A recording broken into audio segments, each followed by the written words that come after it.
Alright, we got a no start condition. I usually don't have no start conditions. In fact, I don't have any trouble at all out of this bike. It's Old Faithful. But, where's my keys at? Today, I went to start it. Now, a little bit of history.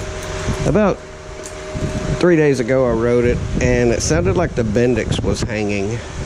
So, I'm not getting...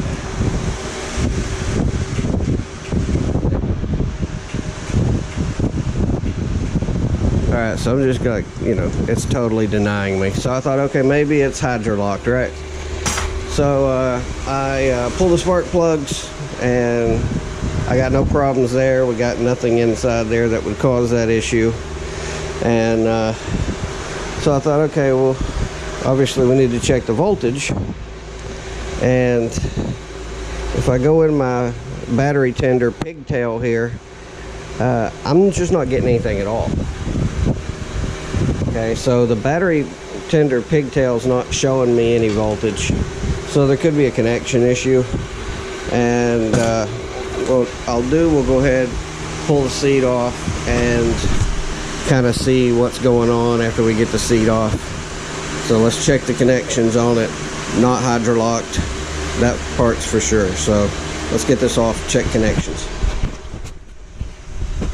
Alright, got the seat off, and immediately noticed that my fuse that should go to the pigtail is not in there, and that is because I borrowed it and used it in the brain box there a little while back. So as usual, if something is going on, ask yourself what could be wrong and did I likely cause it? Because if you'll ask yourself, did I likely cause this issue? You'd be pretty amazed how many times the answer is yes, you likely caused this issue. So we're good. We got voltage there at the pigtail. Now we got to figure out what's actually going on. So we'll get this cover off, check the relay, see what that looks like. All right, so let's see what we got. That connector's in good. I know it's clean. This connection's tight and clean. That's on there good, and it's clicking. The relay is clicking. So let's go ahead and test our voltage at this relay. It should dip pretty hard since we don't have any actual alternator power going or anything like that. But on one side of the relay it should match the same as on the post, because of course this is a real short cable. And lean this peg down here so we have something to set this thing on before it annoys me to death, which it probably still will. And alright, voltage on the input side, let's see, 12.7. I don't know if I can get down in there or not. There we go.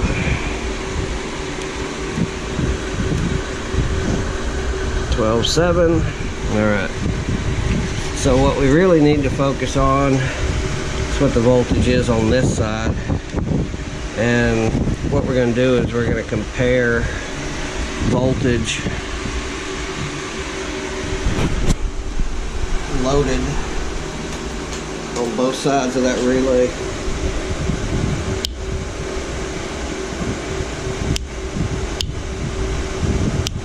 Showing a 4-volt load coming out of that relay. Let's see if we can get a reading on the inner side of it.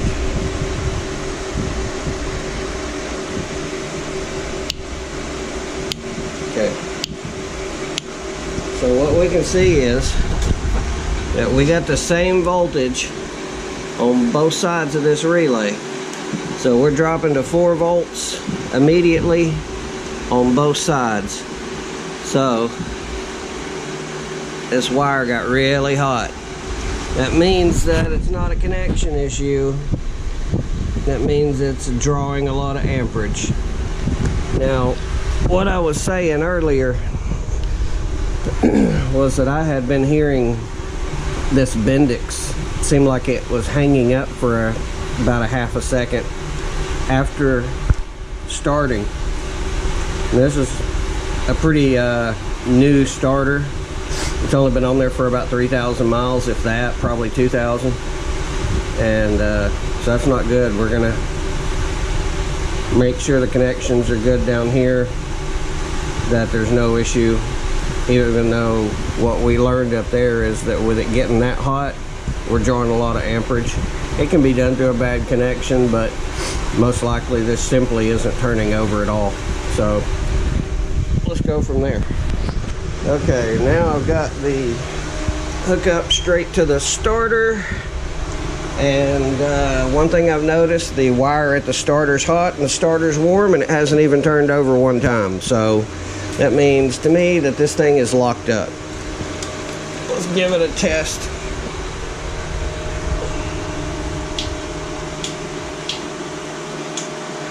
Yeah, see, it's dragging it all the way down to 4 volts. There's something going on inside this supposedly fairly new starter. So I guess we're pulling that tonight. Might as well throw this thing on the battery tender while we clearly have time. This right here is a 10 mil. Let's go ahead and twist that little dude off right there.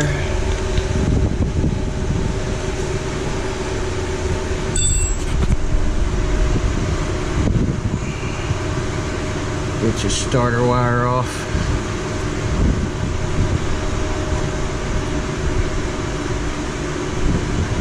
Put that nut back on there or you'll forget where you put it. And then we're just going to take those 2 screws right there out. Those are 8mm. Alright, so if you get that starter wire off, go ahead and just stick 8mm here. Get these bad boys loosened up.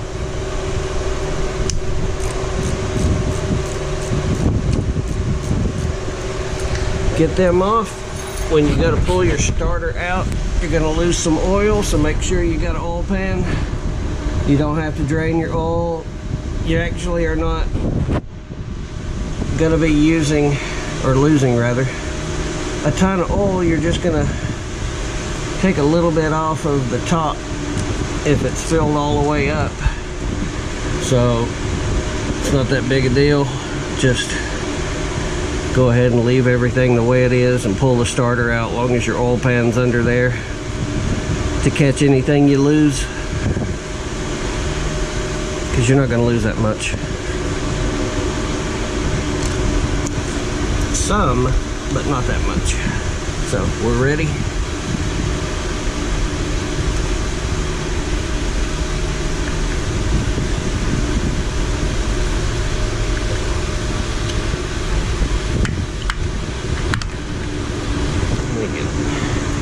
That out. Alright, so you can see the oil coming out.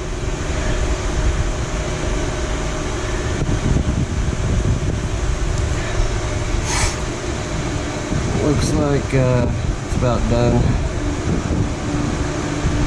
The reason why I say you don't need to drain your oil is because the oil capacity that's in here, it's, first of all, the engine's leaning forward, so it's going to drain as much as it can out. But as far as oil capacity, it's not going to be more than your oil pan, so there's no reason to go through that extra step. And then when you're done, if your oil is decent enough, you can just funnel it right back in after you get your starter put back in. So let's get this thing apart and see what the hell is going on. Okay, so I tried to spin the end of this thing here, and it feels like it might have a bad bearing. Of course, the armature could have cracked or something too, but it's restrictive. Ugh, there we go. It's restrictive either way. So, whatever the restriction is, we're about to find out. And this has got timing marks on it, so you don't have to mark this thing when you take it apart. Probably a real good idea though. So I'm going to go ahead and scribe this.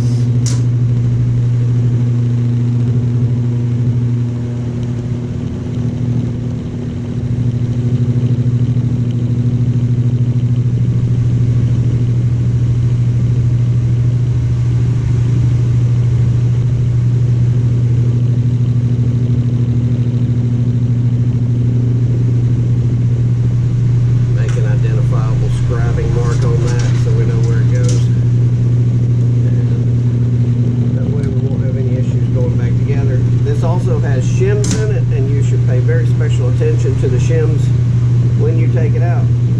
Otherwise you will end up not knowing what your starter was shimmed at, and that's a problem. You're gonna have a bad time, okay?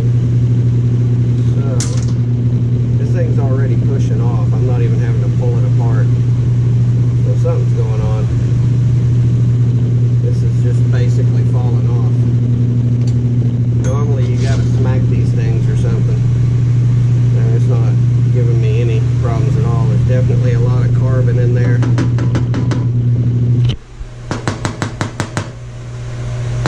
That's all carbon. This has got a bushing in it. There's no bearing in the end of it. It's a bushing, copper bushing. Go on from there. This has got a bearing in the end of it. All of the needles are in this bearing. Don't know what's up with that. This is still really hard to turn. I don't know if it's carbon locked. That's a lot of carbon in there, or what. Armature looks good on this end. There's one thin and one thick. The thickest one goes onto the armature face. The thinnest one goes out to the end cap. So there's two bushings. Remember that.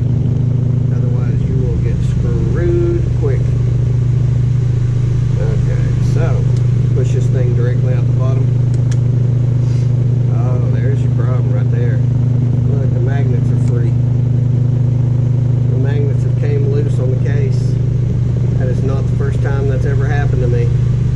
I had a KZ750 do the exact same thing. I mean, identical. Exact same thing. And that really screws up your polarity when that happens. So when these come loose, this is timed, you know, this whole system is timed. And if all of these come loose and they rotate, then your motor's out of time now. So this little motor won't know what the hell to do. So there's your problem right there. Trying to see if this one may be staying in place. If one is in place, you can get the other ones back in place. Does not look to be the case. All four of them are loose. So I have no idea what the timing on this motor was now. We'll look inside the case and see if we see where these magnets may have been sitting, where they originally lined up. Might get lucky and get them all back into place. As far as keeping them in place, I don't know, this thing gets pretty hot. They glue these magnets on. That's probably what happened, is the magnet glue just let go. It got too hot. So, fairly brand new motor, and it's not worth a damn because the glue let go on the magnets. Well, at least we know what happened. Now, We'll see if we can warranty this or something. I don't know. If nothing else, I'll have to try to make it work again. Well, that concludes this session of my bike's not starting, and now we know why. Because the company that made this, I don't know the brand of it, but I know it's not OEM, used crappy glue on the magnets. And what's really sad is this was a super strong starter. Man, this thing would just twist so strong. And that really annoys me, because like I said, I haven't had a starter this strong ever on all my bikes. I've had 8 VN750s. This is the strongest starter I've ever had, and that's what happened to it. So, oh well, now we know.